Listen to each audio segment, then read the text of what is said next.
So today on Project Shop, we're back over here kind of messing with the stator wrecker, and I'm gonna continue with the cleaning of the shop, and we're gonna clean out this whole side tonight.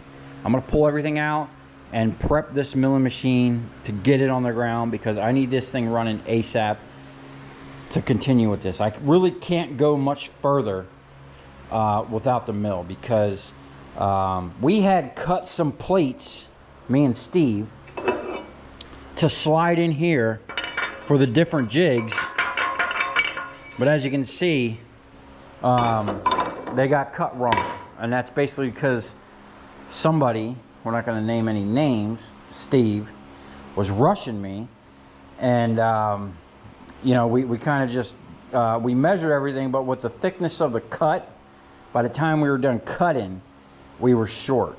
And at the time, we cut three different plates for 3 different jigs. A cracker, the splitter, and then like a V holder. And then all the plates, they're just too loose. They're not gonna work. So we'll use them for something else. And basically, what I decided to do is a couple things. I'll go more over everything here in a little bit, but we're gonna basically take this thing off real quick, and I'm gonna center it. This is just bugging the crap out of me. I'm 2 inches over from where I should be, so that needs to be centered. This plate is coming off. This 1/2 inch plate that I put back here, I'm actually gonna take it off and put it back on. I'm actually gonna put it on the welding table that it was originally gonna go on. Then I'm going to take this giant disc that is 2 1/4 inch thick, and I'm going to cut the face flat. And I think it's just, I might have to shave like a 1/16 or an 1/8 inch off the side, or it might just slide in there. I don't know. It's pretty much as wide as this and longer than this plate. This plate's 24 inches. This disc is 30 inches. So we'll get 6 more inches sticking out here and fill this in basically from side to side. Now, it being round, I really don't think it makes a difference. I might, because I'm going to wind up cutting this up. The plates that we cut wrong, I'm actually going to cut out of this 1/2 inch discs over here. I got plenty. I can get a bunch, you know, a bunch of different things out of there, and then we'll have some left over. And the reason I'm going to stick this plate up here, one, this 100-ton cylinder will bend the crap out of this 1/2 inch plate like it's nothing. It's going to work a little harder to bend that 2 1/4 inch disc right there. And 2, this is a 2 inch piece I just kind of mocked up in there because I was having clearance issues. When this was sitting down here, I couldn't get my thing up under here. So we're gonna bring that up like 2 inches. Actually, when we remove this, that's 2 1/4. So we're gonna be like 1 3/4 inches up. And I mean, we could almost shim it up or whatever. I mean, we'll figure it out. We can get it up, and that's where we need to be. And basically, this is gonna be the foundation, okay? I'm going to drill holes in here. That's going to get locked down on there. And then I'll be able to drop different custom plates on there. Whatever I want to put on there. Transformer jig, big motor jig, small motor jig, whatever. That's going to be the foundation. And when we cut this off and take it off, before I put it back on, we're gonna do more supports up under here. Just kind of temporarily. And someone had said something about, oh, why am I building this just to take it apart and build something different? All the pieces that I'm building here are going to be transferred right over there. What I don't have over there is a thick ass plate, which this setup needs, okay? And this plate ain't even thick enough. I'm looking for 3/4 or even a 1 inch thick plate to put over there to do what I need, and that ain't cheap. The 3/4 plate was $1,700, and the 1 inch plate was probably closer to $2 grand, if not more. So that's going to be, you know, a minute before I can make that purchase, because there's a lot of other stuff going on, you know. And it sucks because I had all of that stuff, and then basically now I'm just down to what you see here. But get this, so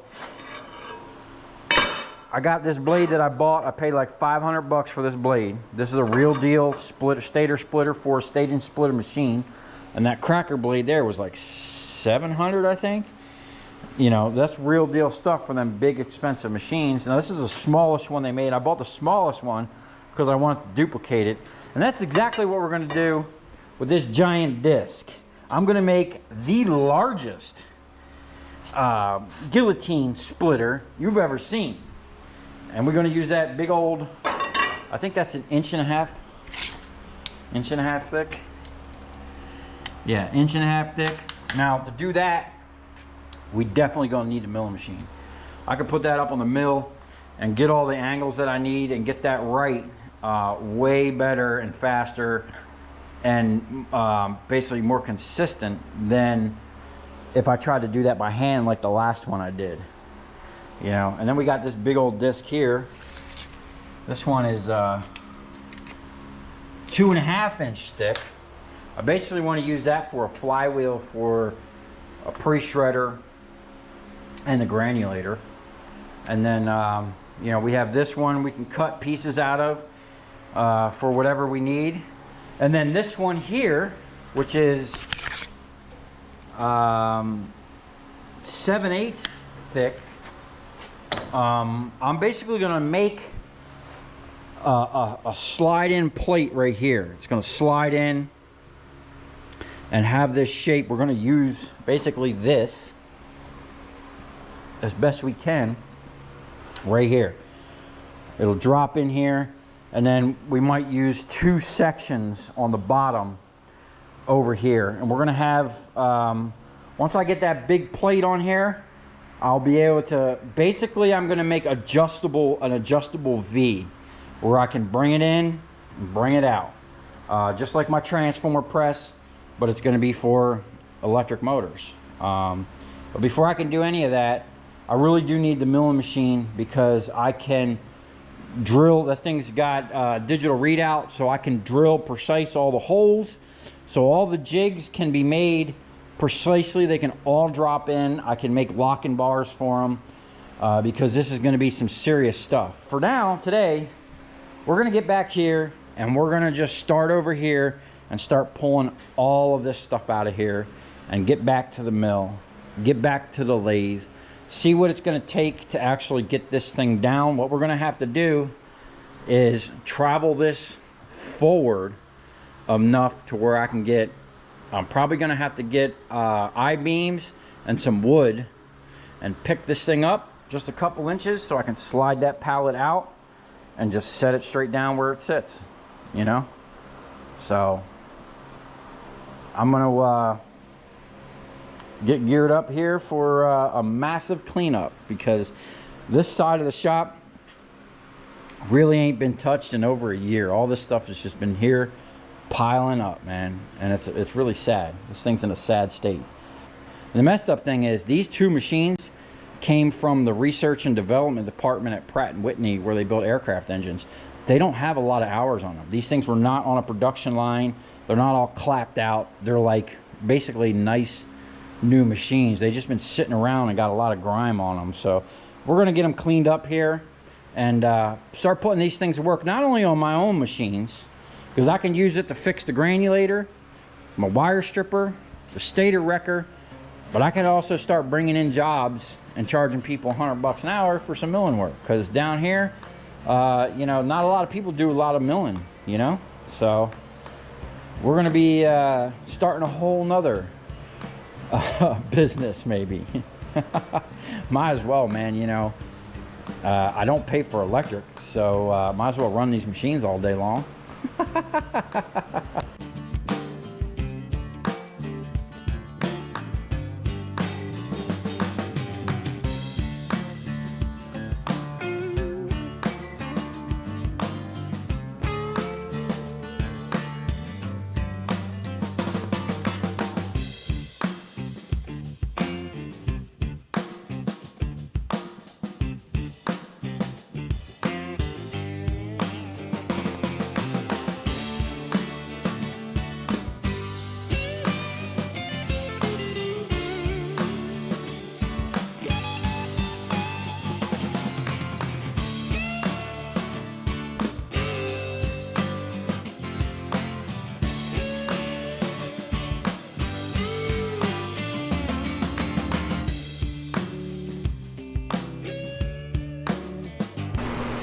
Okay, we made some pretty good progress here. I figured I might as well start right here and just work my way around.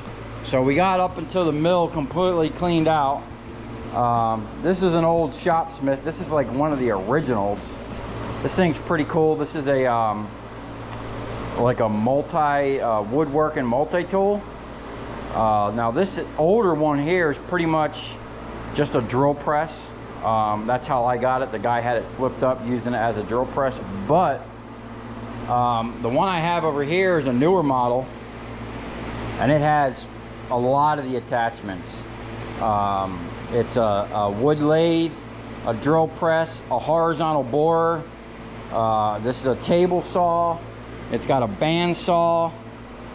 This thing here is a joiner, or planer, or joiner, something like that. I don't know.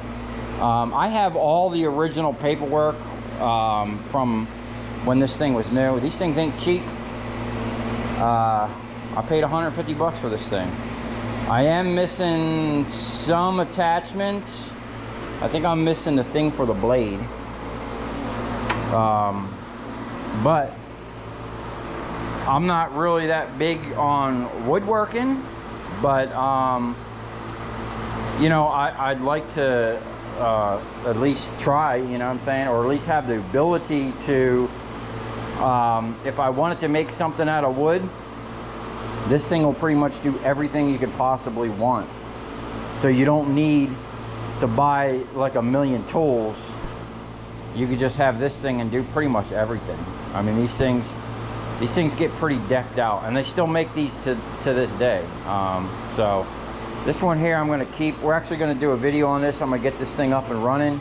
It's a couple things it needs. It needs the rubbers on the wheels for the bandsaw, and a couple other little things that this thing needs. But I do need to get a set of woodworking, whatever you use for the lathe. This is the post, or whatever you call it, for that. This thing needs to be taken out and gone through. It's been sitting here for you know, a year and a half, and when I first got it, I fired it up and did a couple things with it, and then when the belt flew off of that, that was pretty much it. I haven't messed with it since. But anyway, we pretty much got this place spiffed up. This is the three-phase generator.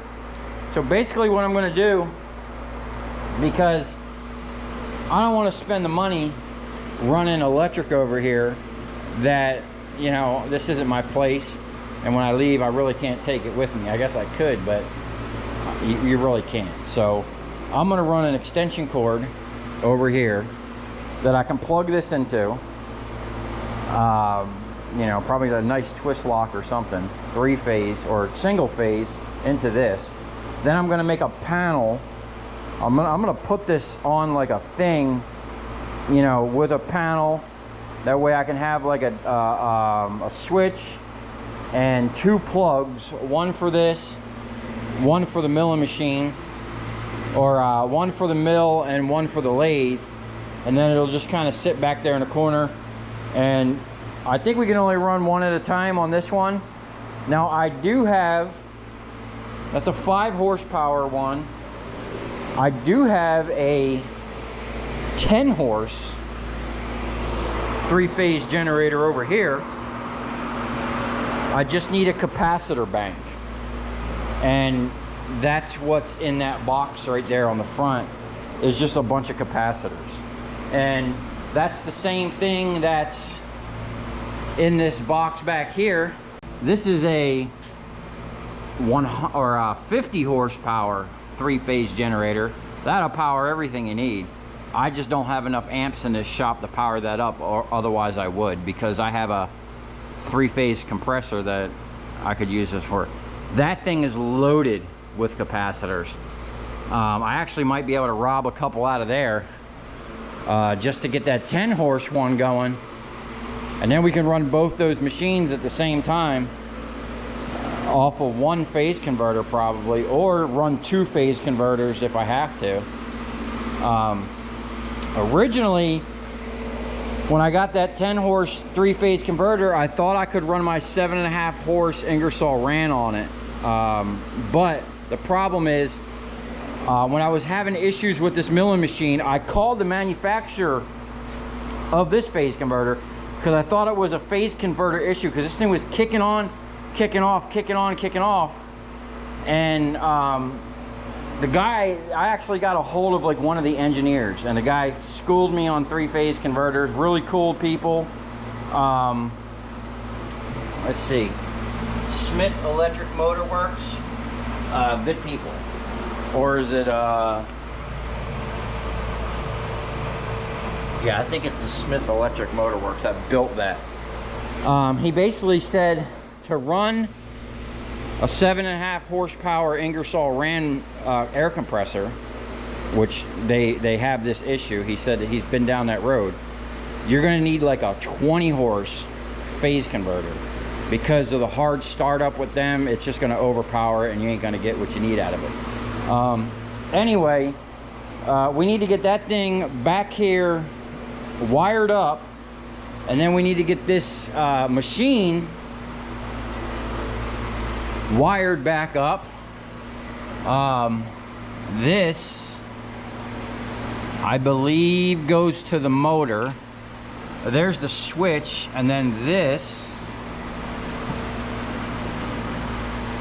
goes somewhere else, or this goes up there, and then that comes out and goes to the switch for the forward and reverse. Some complicated shit. It's 3-phase electric. I'm not an electrician, but I'm gonna at least give it a best shot wiring it up.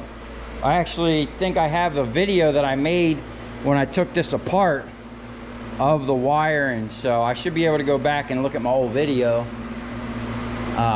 and make sure we don't burn that motor up, because I paid $900 to have that thing rewound by Electric Motors of Palm Beach. And you know, I'm gonna go over there and talk to that dude about getting all of his old motors for the old stator wrecker over there. I'm gonna take a break real quick, and then we're gonna come back in here and just finish blowing out through this corner. I'd actually like to, I found this big ass light, this big old LED brand new that I got. We might hook this thing up, put it up here, I don't know, or we'll put it somewhere. I was almost thinking I need to move this up a notch, but we're pretty tight the way it is. I might just go ahead and use some of these LEDs that I recovered. I'm pretty sure these are some flat ones. Yeah, we'll probably just use these, run some strips maybe, or run one this way. I don't know, we'll see. But we definitely need some light up under here because it's dark, and we definitely gonna need some light up under here, lighten this up. And I was thinking about moving this back a little bit, because I don't think I'd ever run this all the way back, but once I set this down, you never know, man. I want to be able to run the full length, and we got about another 1.5 inches. So I'll probably leave, yeah, I'll probably just leave that there. That way, if we had to, we can run it all the way back.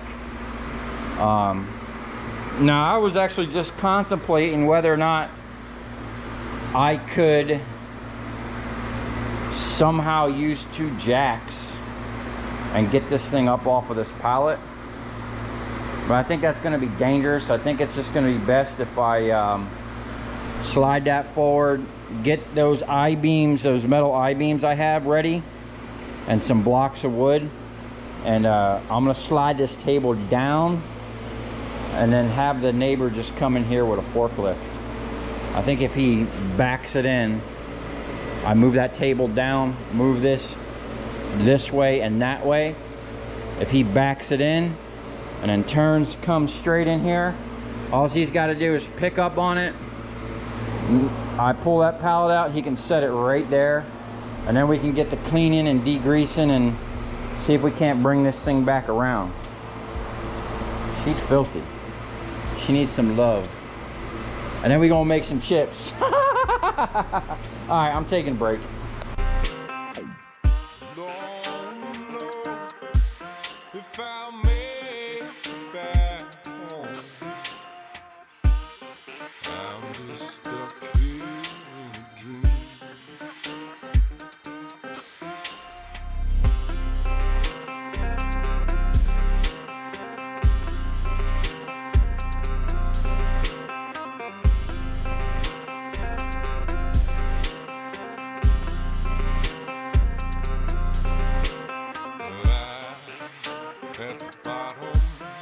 For the ocean, I'm at the bottom of the sea.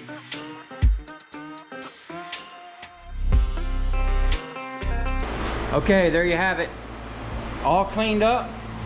And I installed 2 lights. Now these lights I got from a customer where we did a bunch of, matter of fact, all them LEDs we got up there that me and Steve went through, that's where these came from. And I have tons up here. I thought I had the right ballast, but I think I have them somewhere else in another bucket or something. I was gonna try to put some of these really nice flat strips up under here, but I found that big box one, and it's doing pretty good. It's not really what I want. It's too, you know, it's sitting down too low. What I'd like to do is maybe, you know, get a different one, put one here, and then maybe one here and one here. This is like a dark spot. Now, this looks really nice. I'm gonna go ahead and shut off all the lights that I installed in here, okay? And you're gonna see a big difference. There's a big difference already. Oh, wow. Hold on. Now I can't shut off that one because I wired that into the switch, but we can unplug this, okay? And then we can go back here and unplug these lights. Turning on and off the lights in this shop is a whole process. It's just plugs and outlets and plugs and outlets and plugs. This one? Yeah. So this is what the shop used to look like before okay, of course the battery died in the middle of that, but I was just trying to show you how dark it is in here. It probably is not really showing any real justice with the camera, but like that whole corner, I couldn't even imagine working over here. This is like there's no light here, and if I didn't have that light on right there, it'd be really dark over here.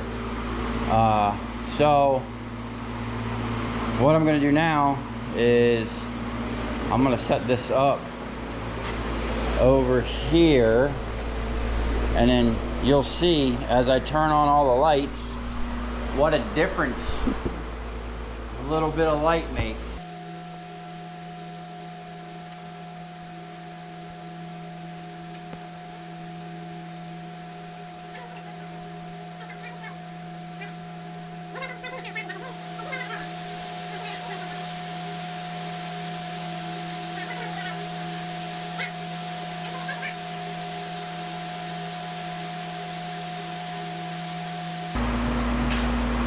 I heard there were reports that these LEDs were hurting people's eyes, but I can kind of see that, man. These lights are bright.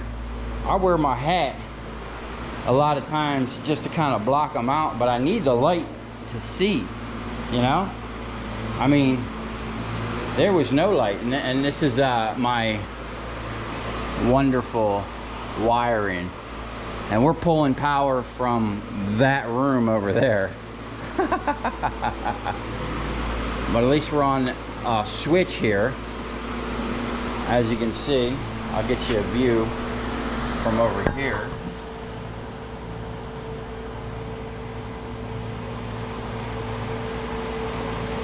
Bam! Now, I might move this light. What I did with this light is I cocked it on an angle, shooting back, and it is kind of shooting past the machine. So I think I am going to move it. I'll just leave that screw there. There's a screw there. I'll leave that one there, and I'll screw another one here and just move it back a little bit. I didn't want to be like working on this and see it. Now I can get up under here, and it's yeah, I mean, it's right there.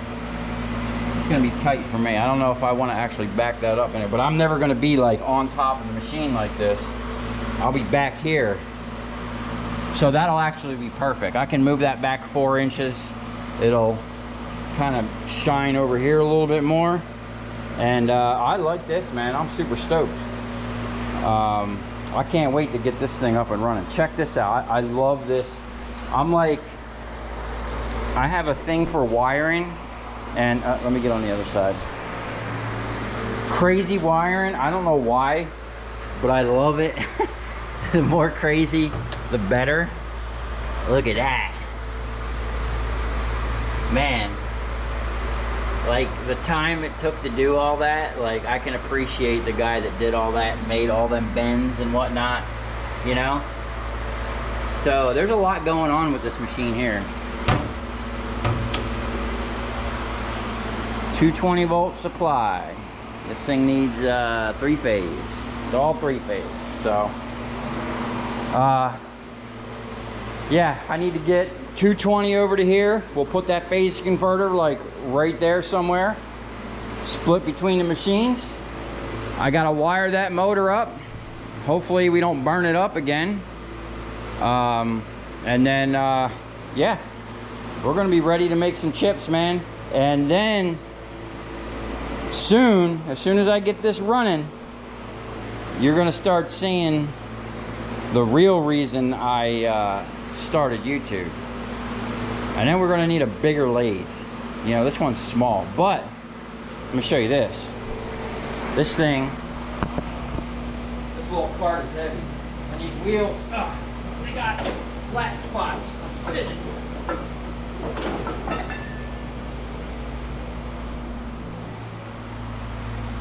See what's in this one.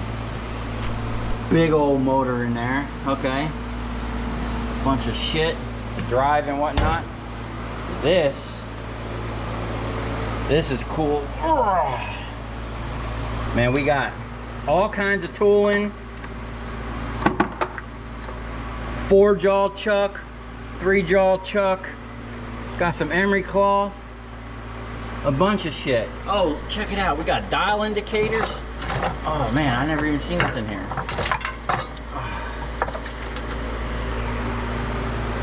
Got all kinds of carbide stuck to it. Gotta be careful. These are, that thing looks, oh, that thing is super precise. You gotta be careful with that. That shouldn't have just been thrown up in there like that. We're gonna put that right there for now. We'll go through this, see what we got in there. Got all kinds of collets. See, this is a high precision. Dang, look at all that rust. Oh, we got a live center. We're gonna have to clean all this stuff up and get this thing dialed in, because man, we can do so much with this.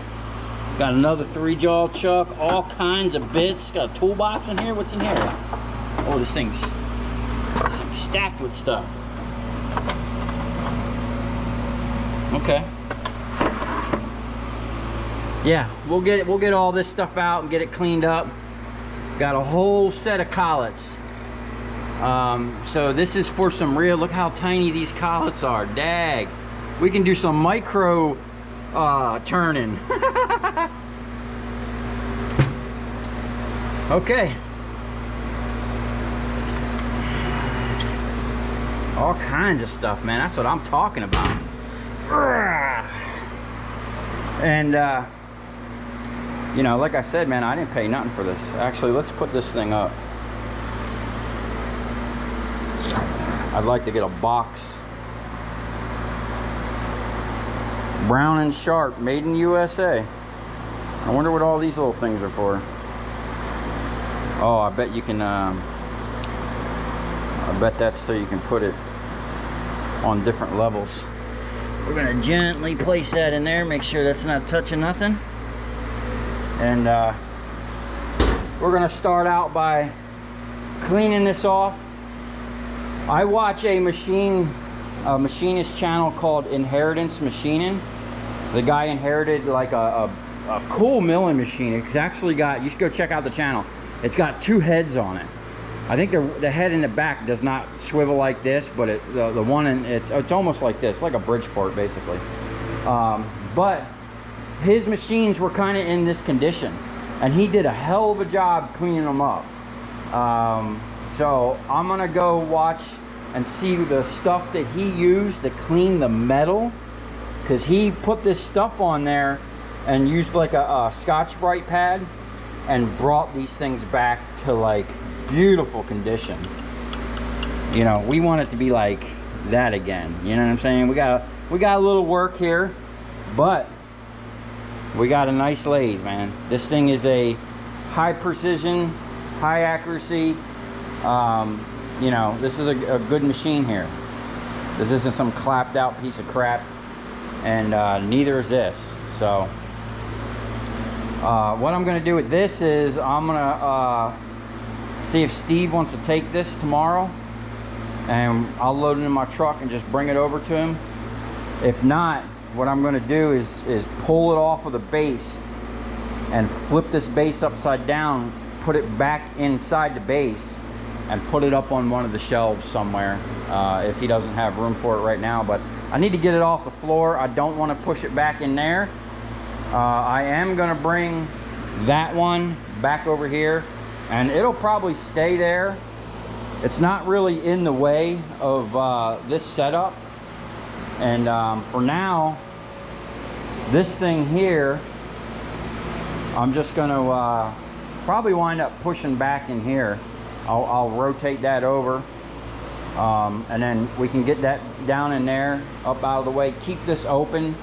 We really want to get this stuff up and running as soon as possible, because it's going to be a game changer here in the shop. So I'll be back tomorrow. I feel itchy from all this dust. I got to go take a shower and get off my feet. Didn't seem like much, but there's a lot going on, and I sat here for, you know, maybe 2 hours before I started filming, kind of pondering on this thing over here. Yeah, and I have to, another thing on this is I'm probably going to shim this, because I think one of the creaking or that cracking sound we heard was this actually getting slammed back into this under pressure. Like it was pushed down under pressure, and then it moved and slapped into this. So what I'd like to do is shim the backside to keep it always forward as much as possible, and then you know, we're just gonna work it out. You know, I'm gonna start gathering up more pieces. I'm gonna really think about what I want to, how I want to make the plate, you know, because that base plate, that's going to be you know, that's going to be the foundation of everything. And you know, I know there was a lot of comments about different machines and different ways to do it, but I'm trying to replicate as close as possible to what I seen this guy do.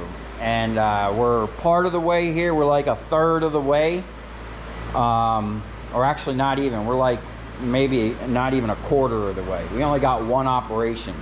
He had a bunch of operations going. I still need a we're going to use that square stock over there, mount it right to the table, and then actually I don't even know if that one's long enough. I actually need another long beam. Interesting.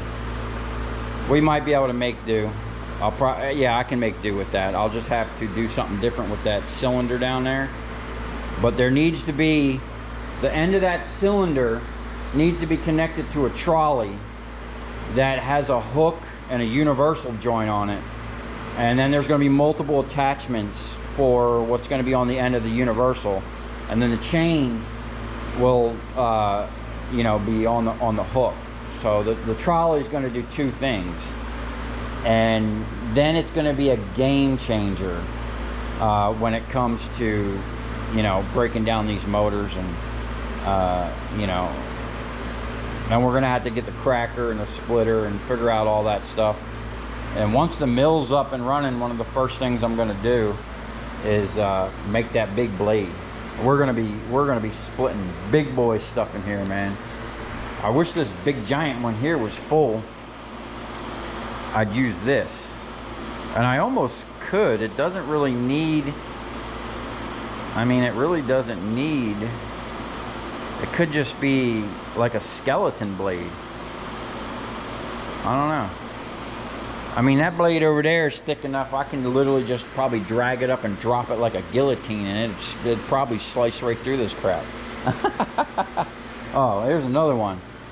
You see, this thing is spiraled. They're like twisted on an angle, so it's not that easy. We're gonna cook these. Tomorrow we're gonna fire this up and see if we can't just hover it over top of it and see if it'll cook it. If not, we're just going to set it over there by the back door, and we'll build a fire down inside this big one, and then we'll stack any of these ones that were giving me problems. We'll just stack it on top of it and let them all burn. So I'll be back in the morning, and see you then.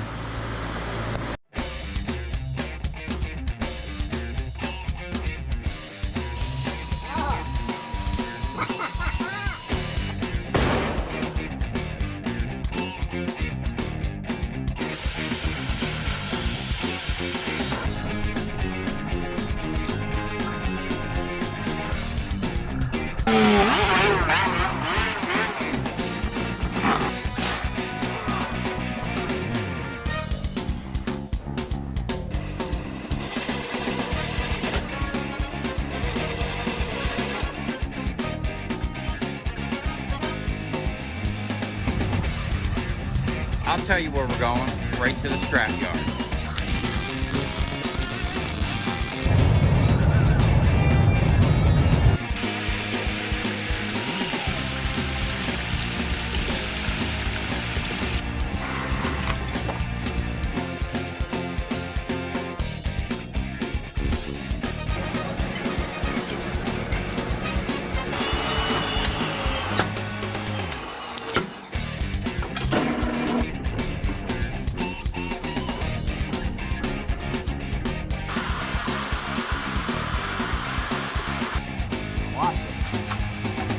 Dancing. You ever seen your copper dancing before?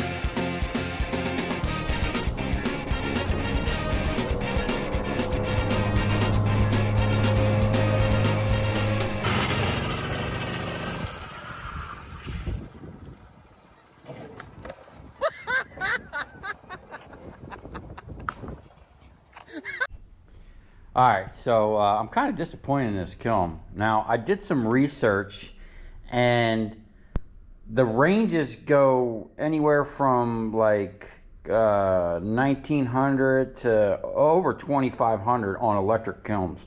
So these things should get hot enough to melt copper. But this one, I don't know if the coils are bad or something's going on in there, or this is just a low temperature one. I did cook this thing in here. Oh, it's still warm. Wow. It's been like, holy smoke. It did cook, but it took a while. Let me find a screwdriver.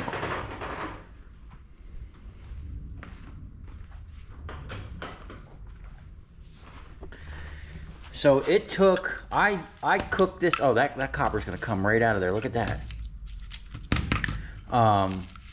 Dag, look, it's coming right out.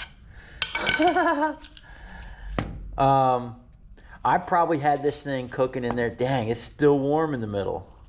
It's been 12 hours since I cooked it. It sat here for hours cooking before it finally got up to a temperature where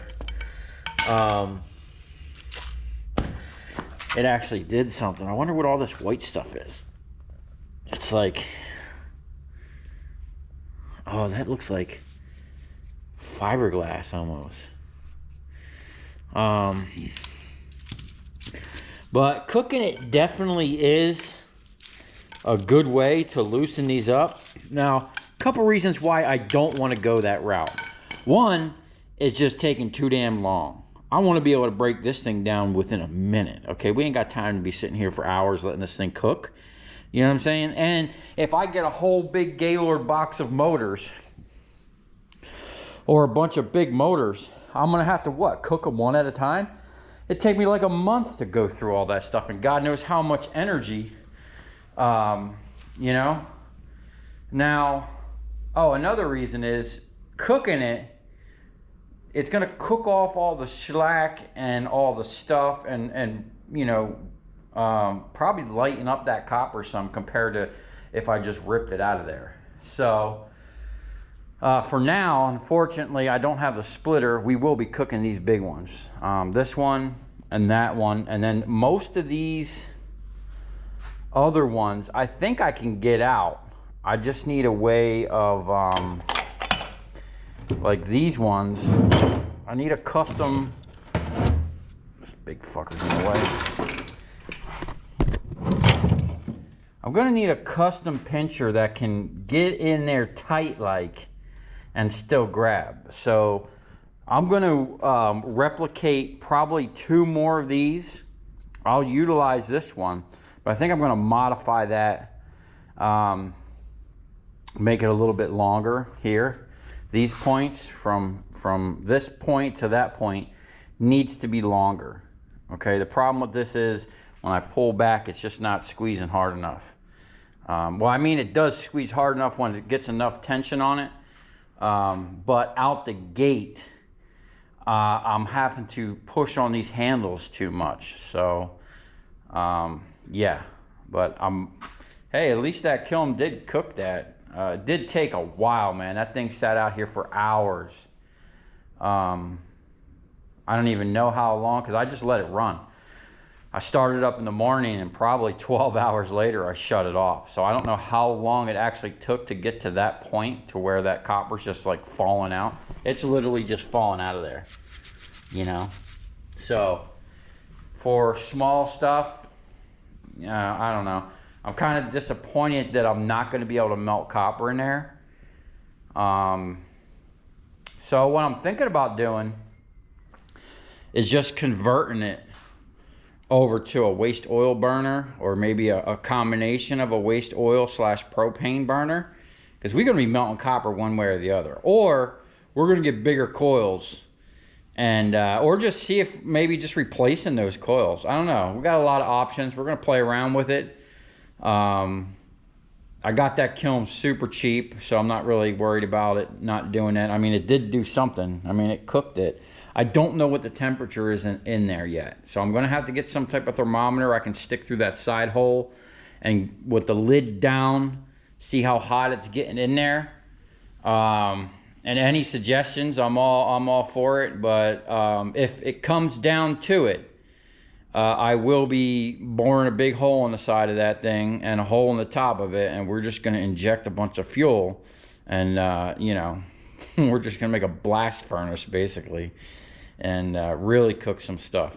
Now, I actually want something a little bigger, because I want to be able to melt a lot of copper at once, because there's something I want to do that I'm going to need, like, you know, 500 pounds of molten copper. So we got to step our copper melting game up a little bit, because we're cooking the copper, but we ain't melting it. So stay tuned because we're definitely going to be messing around with this quite a bit here soon.